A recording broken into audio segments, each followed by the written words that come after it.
Bueno, vamos a comenzar con el módulo 3. En esta temática modular, el módulo 3 es el cuadro clínico. O sea que la pregunta que vamos a responder es ¿qué es un trastorno depresivo? El trastorno depresivo no es simplemente una enfermedad que va a afectar la voluntad, que afecta la afectividad o la inteligencia. Tampoco es algo que aparece por debilidad de carácter o que se supera simplemente poniendo la voluntad. Y tampoco es la tristeza normal. ¿Cuándo podemos hablar de tristeza normal? Por ejemplo, ante un duelo.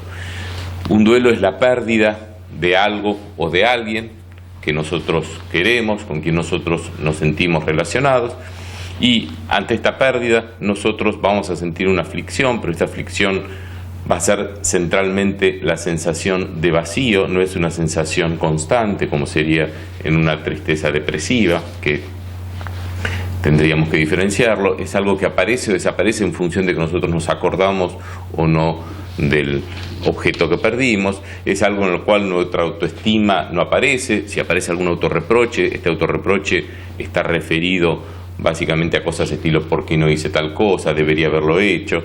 Si aparece alguna idea que tenga que ver con pensamientos más lúgubres, son bueno, cuando me moriré estaré con él, pero no me voy a matar, por ejemplo. El síntoma cardinal del trastorno depresivo es la tristeza. Este es un trastorno del afecto, es un síntoma que me habla de algo del afecto. La tristeza es el humor afligido, apesadumbrado, que tiene una persona cuando se deprime. Distintos autores han subrayado distintos síntomas para ponerlos como síntomas principales. La mayoría han coincidido en señalar la tristeza como el más importante. No es el único de los síntomas que podemos encontrar dentro de los síntomas afectivos.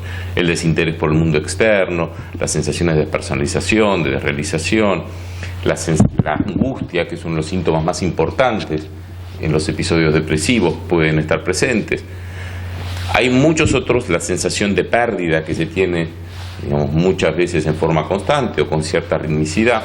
Y en relación a la ritmicidad también habría ciertas depresiones que tienen más tristeza a la mañana, otras que tienen tristeza a la tarde, otras a tarde-noche.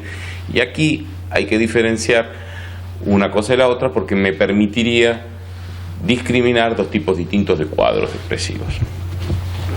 El segundo síntoma que tenemos que considerar en importancia es la pérdida de interés. Pérdida de interés por el mundo externo, porque el paciente está totalmente metido en su mundo externo. Está metido en sus cavilaciones, está metido en sus problemas. Y esta pérdida de interés, esta apatía hacia el mundo externo y esta centralización hacia el mundo interno se acompaña de anhedonía. ¿Qué es la anhedonía? Es la pérdida de la sensación de sentir placer por las cosas. Y sentir placer por las cosas puede llevar inclusive a la anhedonía sexual. Yo no tengo placer ni pensando en que voy a tener una relación sexual y tampoco tengo placer en el orgasmo. Es decir, que hay una anhedonía anticipatoria y hay una anhedonía frente al hecho en sí. Las otras alteraciones que podemos encontrar son alteraciones del peso. Los cambios significativos en el peso no es cualquier cambio, no es 1 o 2 kilos, no es 500 gramos.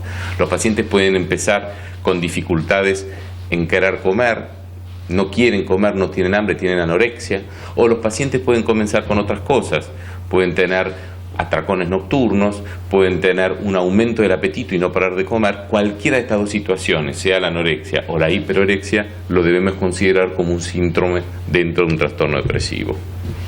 El sueño es otro de los síntomas cardinales que aparecen. Y nuevamente aquí nos encontramos con lo que previamente decíamos. Podemos encontrarnos con hipersomnia, que el paciente no para de dormir, que tiene muchísimo sueño, que la cama le tira no solo porque está apático y con inhibición psicomotriz, sino porque le tira para estar, o puede haber insomnio. El insomnio a la vez lo podemos pensar de tres formas distintas. Una cuestión es si es inicial, que es dificultad para conciliar el sueño, que esto tiene más que ver con la ansiedad que con la depresión en sí. Una persona ansiosa le cuesta conciliar el sueño. El otro insomnio es el medio, que es la interrupción repetida del sueño. Y el tercero de estos insomnios es el insomnio terminal. Es un paciente, es un ser humano que se despierta a la madrugada y que cuando se despierta le cuesta muchísimo dormirse. En cuanto a lo motor, podemos encontrar distintas alteraciones, desde una disminución, un retraso psicomotor, una inhibición psicomotora, hasta una agitación. Es decir, en este sentido podemos encontrar prácticamente cualquier cosa.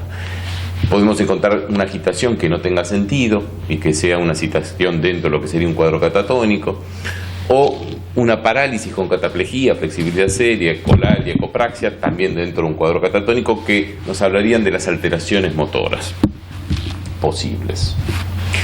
En esto, por momentos, el quedarse quieto puede ser interpretado de una manera de, bueno, está metido en sí mismo, pero en sí es un síntoma de la misma manera que las rabietas o las descargas que uno podría verlas como ansiosas. Muchas veces los pacientes se quejan de esto, se quejan de que les cuesta hacer cosas, les cuesta porque están fatigados. Y acá uno tiene que hacer una diferenciación con cuadros clínicos, porque muchas veces los cuadros clínicos tienen fatiga, es habitual que tengan fatiga. Y esto me marcaría, obviamente, dos campos distintos. Los pacientes refieren que a veces hacen cualquier cosa y ya no tienen más energía. No es que sean vagos, están deprimidos. Todo esto muchas veces nos lleva a ver pacientes que sienten culpa por cosas que les podría corresponder y culpa por cosas que no les podría corresponder. La culpa puede tener ribetes realmente trágicos y hasta delirantes. Pueden ser pacientes que se autorreprochan haber hecho una u otra cosa.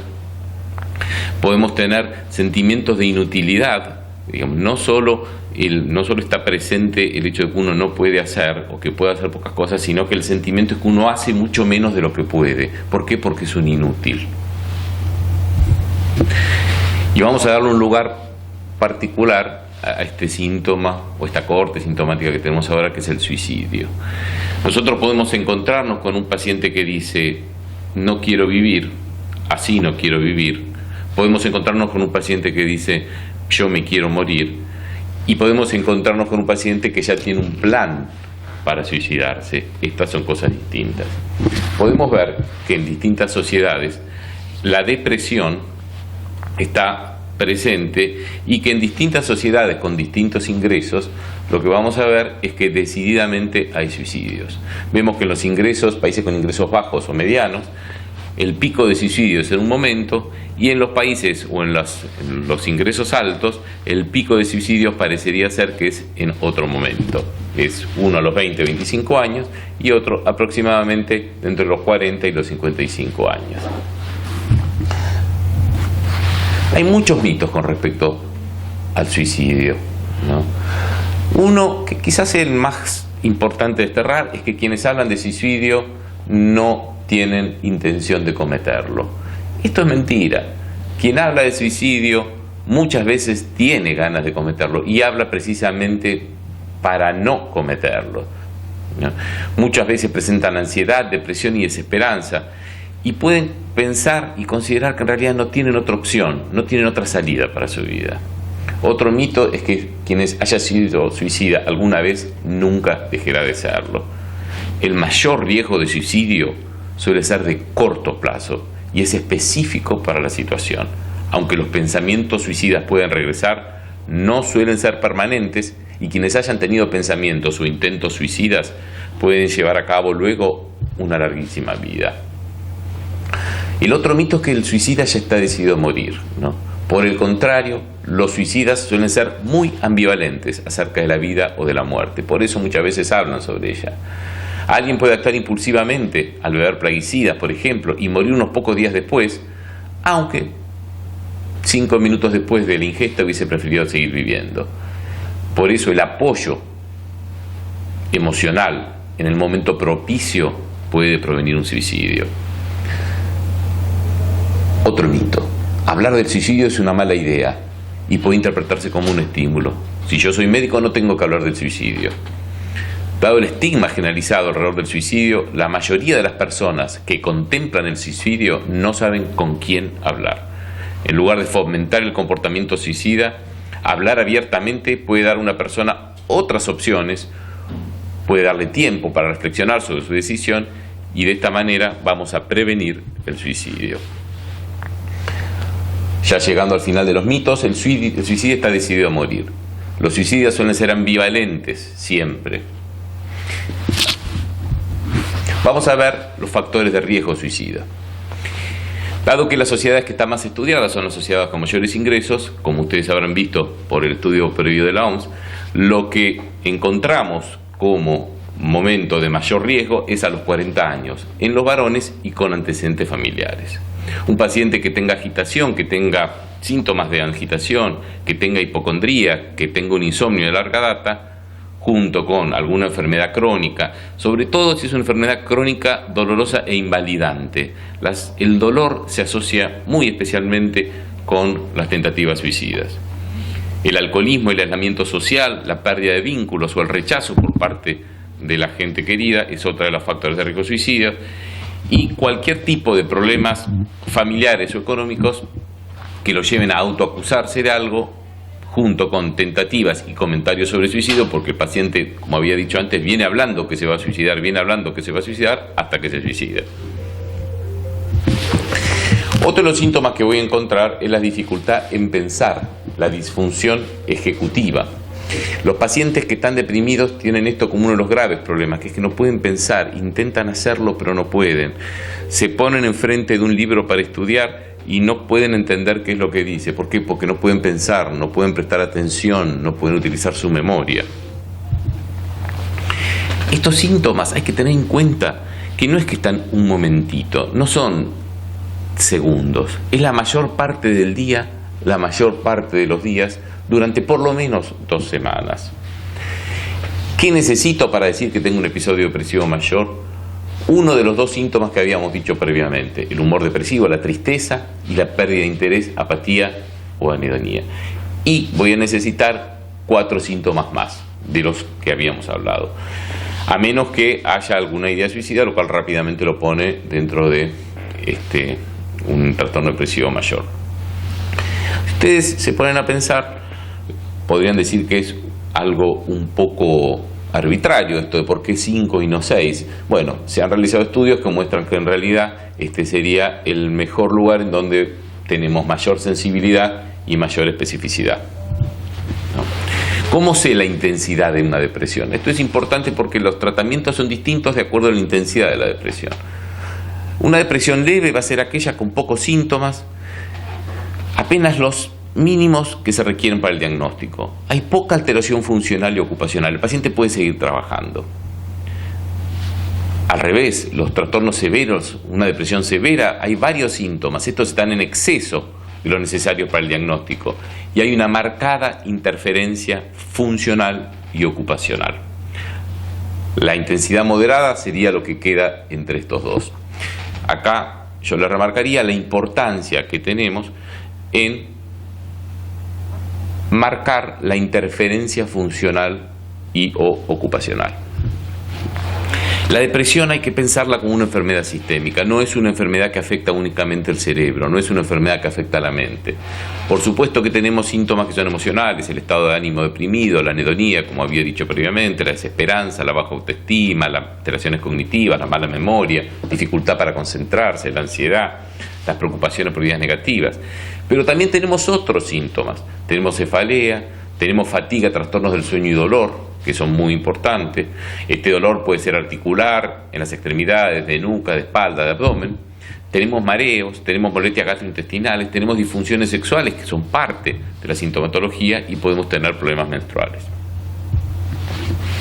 Vamos a hablar ahora de 2 situaciones particulares, que es las depresiones en edad avanzada y las depresiones en la mujer. Los síntomas depresivos ocurren entre el 15 y el 25% en las personas con más de 65 años. Y aquí tenemos que tener cuidado porque menos de la mitad son reconocidos que tienen depresión y de los identificados como pacientes con depresión, menos de la mitad se tratan. Por eso tenemos que tener claro que el envejecimiento no es síntoma de depresión de ninguna manera. Vamos a la mujer, ¿no? Vamos a hablar sobre el riesgo de depresión durante el ciclo vital femenino, hablar un poco de la depresión al embarazo, del trastorno disfórico premenstrual y de la menopausia. El trastorno disfórico premenstrual no es lo mismo que sentir un poco de molestias cuando se tiene la menstruación. Tampoco es estrictamente algo que uno podría decir normal, pero es bastante frecuente. ¿Cuáles son los síntomas que voy a encontrar en el trastorno disfórico premenstrual? Voy a encontrar la habilidad afectiva, la irritabilidad, ánimo deprimido o autodesprecio, ansiedad. Estos son los síntomas principales, los síntomas core de este constructo teórico. Menos importante, vamos a tener disminución del interés por las cosas, dificultad en la concentración, letargo, alteración del sueño, en general hipersomnia, cierta sensación de agobio constante y síntomas dolorosos en distintos lugares. Como su nombre lo indicó, trastorno en la mayoría de los ciclos debe estar presente estos síntomas en la última semana y desaparecen en la segunda semana postmenstruo. Es decir, si es premenstrual, tengo que pensar que es algo que aparece en el premenstruo y se termina en el postmenstruo. Vamos a la depresión embarazo. Esto es un tema que en este momento está cambiando la forma de abarcarlo, está cambiando la forma de pensarlo. Sabemos que en el primer trimestre el 7,4% de las mujeres se deprimen. Sabemos que en el segundo trimestre el 12,8% y que en el tercer trimestre 12%. Esto es mucho. Y uno durante mucho tiempo pensó, bueno, pero si la mujer está deprimida no importa porque si hago un tratamiento lo jorobó al bebé. Ahora se sabe otra cosa. Yo sé que si voy a tener depresión y embarazo, voy a tener un parto prematuro, puedo tenerlo. Puedo tener bajo peso al nacer.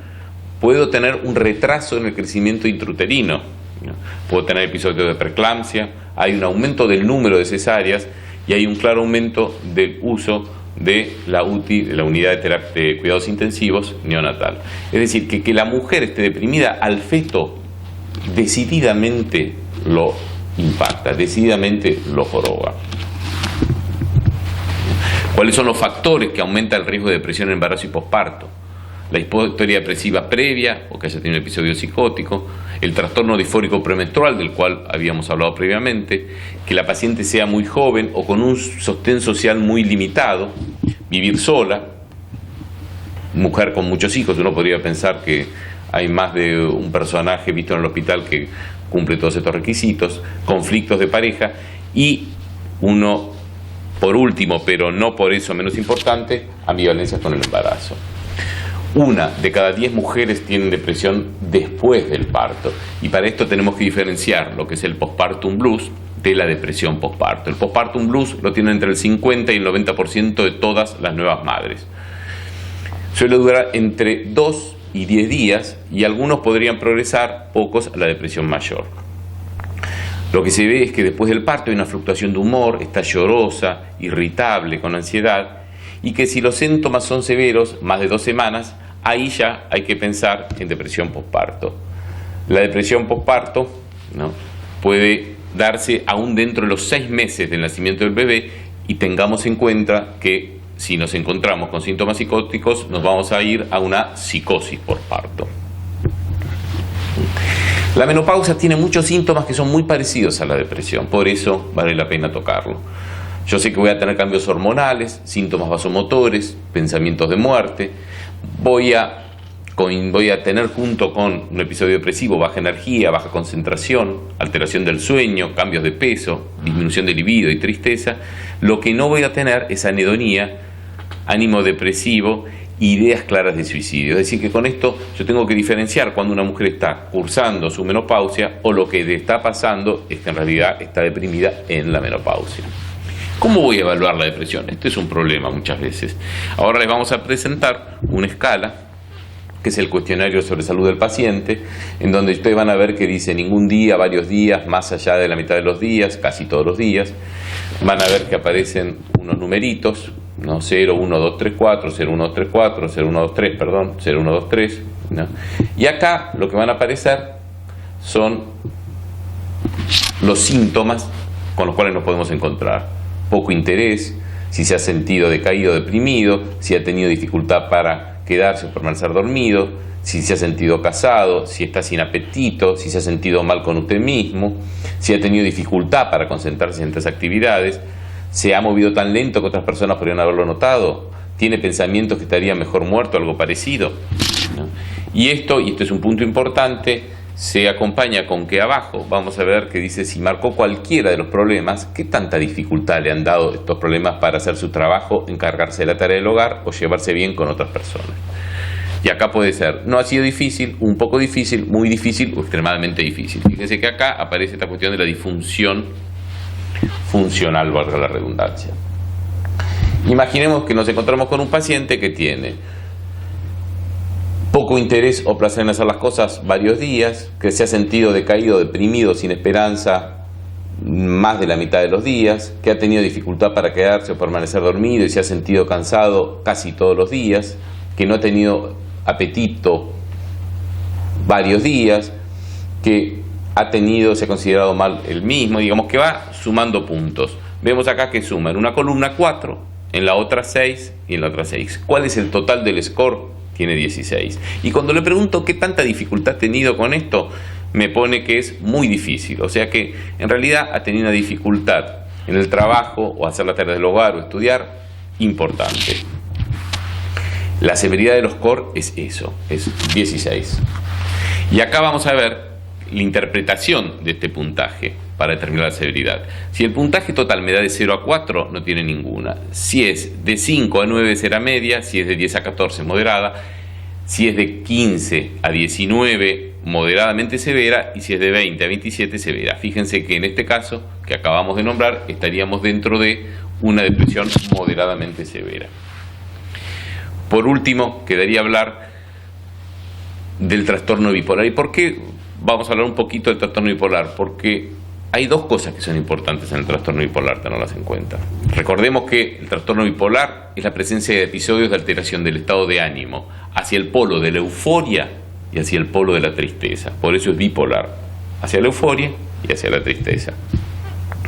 Los bipolares pueden estar absolutamente alegres o absolutamente alegres, eufóricos, ya vamos a ver un poco los síntomas, o totalmente decaídos.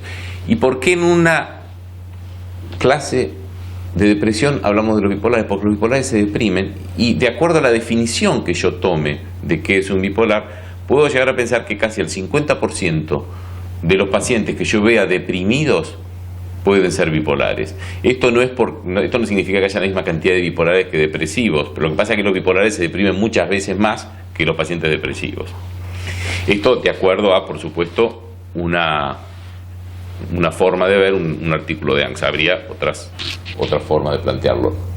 De todas maneras, es un diagnóstico diferencial importantísimo. ¿Cuáles son los síntomas de la manía? Vamos a tener un periodo de alteración del estado de ánimo, de aumento de la energía, de actividad de ánimo exaltado, eufórico, irritable. Estos síntomas se van a dar por lo menos 3, 4 si el estado de ánimo es solo irritable, elevado, expansivo, irritable. Imaginemos lo que puede ser esto, ¿no? Y estos representan un grado significativo y hay un cambio notorio del comportamiento habitual. En el episodio hipomaníaco, maníaco o mixto, yo lo que voy a ver es que además de este ánimo elevado, expansivo, irritable, nos vamos a encontrar con el paciente que duerme bastante poco. Y duerme poco y no va a decir que tiene insomnio. ¿Por qué? Porque el insomnio es la sensación de dormir poco más la somnolencia durante el día. A este paciente no le va a pasar esto, lo que va a decir es que duerme poco y está fantástico. Vamos a hablar que habla mucho o que tiene como una presión para hablar, que es distinto de alguien que habla solo, sino uno se nota como receptor de este discurso, como presionado por este hablar presuroso del paciente. Si empieza a hablar ya muy rápido, empieza a tener algo que se llama fuga de ideas, que es que uno puede entender que más o menos por dónde anda lo que viene diciendo, pero es como que dice una idea tras la otra, no termina de redondear ninguna idea, ergo no terminamos de saber realmente qué es lo que está diciendo, no terminamos de saber qué es lo que le está pasando a este paciente. Yo voy a ver que va a tener una severa alteración de la atención. El paciente cuando entra en un lugar rápidamente se va a dar cuenta qué es lo que pasa en todos lados porque tiene una atención puesta sobre el mundo externo, pero le cuesta focalizar la atención, tiene una dificultad en la atención focalizada y tiene un aumento de la atención hacia el mundo externo, dispersa. La actividad, la agitación, aumento de la actividad es típico, aumento de la actividad de excitación, y esto muchas veces lleva a que los pacientes realicen tareas que son luego peligrosas para sí mismos, porque hacen 25 cosas distintas y esto es peligroso, ¿no? Y muchas veces en esto se sumergen en actividades que pueden ser riesgosas pero agradables. Por ejemplo, pueden comprar cosas que no deberían comprar, pueden ir a jugar a un lugar, a un casino y perder toda la plata, pueden salir de juerga, pueden consumir cantidad de sustancias y esto decididamente es un problema. Y voy a ver que estas personas en este contexto son gente que tiene una autoestima y un sentimiento de grandeza importantísimo. ¿Por qué es importante saber que estos síntomas existen si estoy hablando de un episodio depresivo? Porque estos síntomas pueden estar metidos adentro del episodio depresivo. Es decir, yo puedo tener lo que se denomina un estado mixto, una depresión con algunos síntomas maníacos. Esto que parece medio raro, si nos ponemos a pensar, puede haber un tipo que está deprimido, pero que habla como mucho, que tiene una actividad que yo no sé si está un poco angustiado, pero que se mueve bastante, ¿no? Y que se ha metido en alguna actividad que pueda llegar a ser riesgosa. Los pacientes que tienen esto, que tienen un episodio mixto, muy frecuentemente, más que un episodio depresivo o una depresión mayor, lo que tienen es un trastorno bipolar. Muchas gracias.